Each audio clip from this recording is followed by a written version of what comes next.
You may remember earlier this year, our chief science correspondent Robert Bazell traveled to Iraq to report on this nation's wounded soldiers and the medical heroes who help save lives on a daily basis. Well, tonight, Bob continues his series called The Wounds of War by reporting on the care some of these same men and women are now receiving back here at home, beginning with a young man who suffers from what may be the signature injury of this conflict. We first saw 22-year-old specialist Evan Cole rushed into the combat support hospital in Balad, Iraq, hours after his Humvee was hit by a roadside bomb. Been stable in flight, alert and oriented. Doctors could tell he was responsive. Their big concern, the massive damage to his leg. Evan, yes. It's Richardson again. Pull your big toe up. The doctors decided he could fly that night on the hospital plane to Germany. You all right? Just a little bit. You have you breathing out of this mask for a little bit, buddy. Where he underwent one of dozens of surgeries there and later at Walter Reed in Washington. 4 months later, we saw Evan at the Poly Trauma Center of the VA hospital in Richmond, Virginia.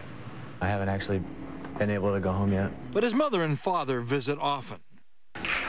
In addition to the surgeries, he has endured numerous infections and still suffers a lot of pain. That hurts a lot. Especially during his daily physical therapy sessions. Excellent. And soon after he was back in the States, doctors realized Evan has another problem. Sometimes I have a hard time remembering things. What many believe will be one of the most significant legacies of this war, traumatic brain injury. I was forgetting whole people, whole conversations, forgetting all kinds of stuff.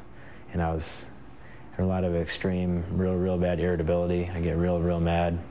Really fast. He has obvious tremors in his limbs. Some of the statistics suggest that 60 to 65% of the people who are injured may have had a brain injury. I mean, we all came in the Army, got to the same unit at the same time. Sure. Evan gets therapy to learn to live with his brain injury and the post-traumatic stress that accompanies it in almost every wounded vet.